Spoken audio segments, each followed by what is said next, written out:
여러분 안녕하십니까? 연수 MBC 뉴스투데이입니다. 전남 동부지역 중소기업의 수출 확대를 위해 관계기관들이 협력을 강화합니다. 광주 전남 중소기업청은 전남 테크노파크와 무역보험공사 등 7개 기관으로 수출 솔루션팀을 구성해 전남 동부지역 중소기업을 대상으로 서류 준비와 세관 통과 등 수출 전 과정을 지원하기로 했습니다. 또 오는 10월 여수에서 열리는 세계 한상대회에서 지역 중소기업에 대한 다각적인 지원이 이루어질 수 있도록 지속적인 논의를 진행할 계획입니다. 고흥군이 군민소득 3,000시대 종합계획 수립을 마치고 본격적인 시행에 들어갔습니다. 고흥군은 군민소득을 2022년까지 3천만 원으로 끌어올리기 위해 중소기업, 소상공인 육성, 관광 활성화 등 12개 과제, 71개 시책을 수립하고 본격적인 사업 추진에 나섰습니다.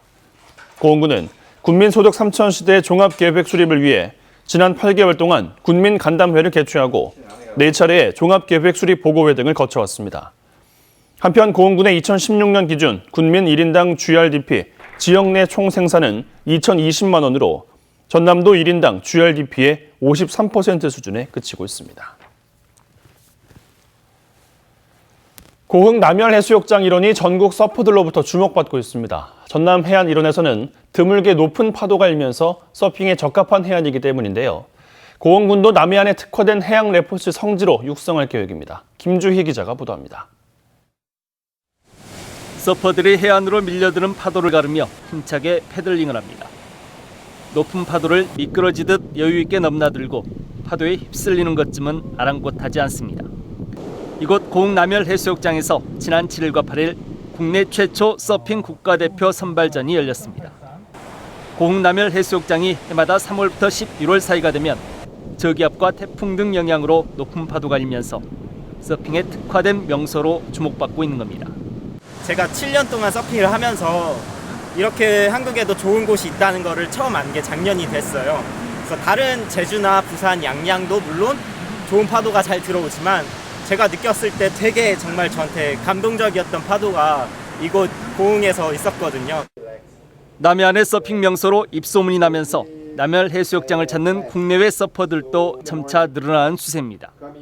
지난해 한 해 동안 남열해수욕장을 찾은 서퍼들이 5천여 명을 넘어선 것으로 추산되고 있습니다. 가능성을 확인한 고흥군도 이제 남열해수욕장을 지역 특화 해양 레포츠 명소로 육성하기 위해 속도를 내고 있습니다. 우주해양 리조트 특구 조성 사업과 연계해 체류용 숙박과 편의시설을 확충하고 지역 먹거리를 즐길 수 있는 공간도 연내 개장할 계획입니다. 연내 부흥 개통될 여수 고흥간 연륙 연도교도 전국 서퍼들의 유입에 도움이 될 것으로 기대하고 있습니다. 고흥 여수간 연륙 연도교 교통 대비해서 관광객 유입 전략으로 금년 8월 중순경에는 전국 서핑 대회를 개최할 예정이고요. 또 우리 관광 산업 다각화를 위해서 해양 레포츠 산업 마케팅을 해서 새로운 부가가치를 창출해 나갈 계획입니다. 전남 유일의 서핑 성지 고흥 남열해수욕장. 지역 경제에도 긍정적인 상승 효과를 유발하는 새로운 지역만의 특화된 해양 레포츠 명소로 주목받고 있습니다. MBC 뉴스 김주희입니다. 폭염기 시민들의 건강과 재산 피해를 최소화하기 위한 시 조례안이 발의돼 오는 19일 본회의 심의를 앞두고 있습니다. 여수시의회 정경철 의원과 문갑태 의원은 폭염기에 지자체가 예찰을 강화하고 체계적인 지원 체계를 마련하는 안을 골자로 하는 시 조례안을 대표 발의했습니다. 이번 조례안에는 시가 매년 종합계획을 수립해 폭염 취약지역을 대상으로 예찰 활동을 펼치고 소년, 소녀 가장과 한부모 가정 등 폭염 취약계층을 대상으로 재난도우미가 방문해 건강을 관리하는 시책 등이 담겨 있습니다.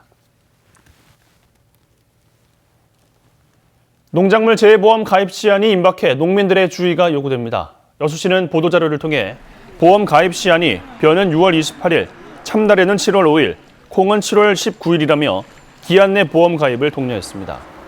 농업인 재해보험은 농림축산식품부가 50%, 광역, 기초지자체가 30%를 부담해 농업인은 보험료의 20%만 내면 되는데 벼 1헥타의 보험료 중 농업인 부담은 대략 8만 원 선입니다.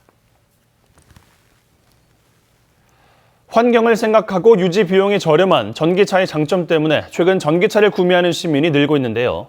충전 인프라는 예전보다 확대됐지만 전기차 운전자들은 여전히 불편을 겪고 있습니다. 송정근 기자가 그 이유를 취재했습니다. 55살인 김대중 씨는 지난해 3월 1,700만 원의 보조금을 받아 전기차를 구매했습니다. 유지 비용이 저렴하고 관리도 수월한 데다 광주에서 서울을 충전 한 번으로 갈 수 있을 만큼 배터리 기술도 발전했기 때문입니다. 유지비가 작게 든다, 저렴하게 충전할 수 있고 또는 소음도 없고 깨끗하고 그다음에 잔 고장도 없는 것 같고요. 엔진 오일을 바꿀 필요도 없고. 전기차의 장점이 늘면서 김 씨처럼 전기차를 구매하는 소비자가 꾸준히 늘고 있습니다. 보조금이 지급된 지난 2013년부터 6년 동안 구매자가 꾸준히 늘어 지난해까지 광주에서 모두 1,450여 명이 전기차를 구매했습니다. 전기차 충전 인프라도 꾸준히 증가해 최근까지 1,430여 대의 충전기가 광주 시내 곳곳에 설치됐습니다. 인프라는 확충됐지만 전기차 차주들의 불편은 여전합니다. 전기차 충전기가 설치된 장소에 주차를 하는 얌체 차량들 때문입니다. 주차장에 비어있는 주차 공간이 보시는 것처럼 이렇게 많이 있지만 전기차 충전소라고 적혀있는 주차 공간에 이렇게 일반 차량이 주차돼 있습니다. 전화해도 소용없어요, 아파트. 한 적 있는데 아파트는 안 돼요. 관리소에다 말해도 안 돼요. 하지 말라 그래요. 관리소장님 입장에서는 전기차 가진 사람 몇 명 안 되잖아요. 근데 대다수가 일반되니까. 정부가 전기차 활성화를 위해 올해 4월부터 전기차 충전시설에 일반 차량을 주차하거나 충전을 방해하는 차에 대해 최대 20만 원의 과태료를 부과하는 법을 시행하고 있습니다. 하지만 이 법은 주차면 100면 이상의 주차장에만 해당이 되고 충전시설 역시 급속 충전기만 대상으로 합니다. 결국 아파트 단지나 완속 충전기는 단속을 할 수 없고 공공시설에 설치된 급속 충전기에 대해서만 단속을 하고 있는 실정입니다. 일단은 과태료라든가 그런 조항을 두고는 있으나 이렇게 제재를 한다든가 과태료 부과 위주보다는 어떤 전기차가 원활하게 운영이 될 수 있도록 어떤 계도라든가 홍보를 통해서. 단속이 시작된 뒤 2달 동안 광주에서 적발된 차량은 모두 23대. 계도 기간이 끝났지만 위반 차량에 대한 과태료는 부과되지 않았습니다. 광주시는 앞으로도 계도 위주의 단속을 실시하고 반복적인 위반에 대해서만 과태료를 부과할 방침이라고 말했습니다. MBC 뉴스 송정근입니다. 벼락이 치면서 꽤 요란하게 내리기도 하겠고요. 대기가 불안정한 곳으로는 소나기 구름이 만들어지기도 하겠습니다. 지금 대부분 구름이 많이 지나고 있지만 차츰 남쪽 해상에서 다가오는 고기압의 영향을 받겠고요.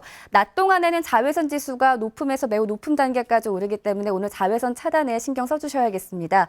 현재 기온 어제와 비슷하게 시작하고 있습니다. 서울이 18.4도, 대구 19도, 포항 19.6도 보이고 있고요. 한낮에는 서울이 26도, 안동 28도, 포항 27도로 어제와 비슷한 수준 보이겠습니다. 날씨였습니다.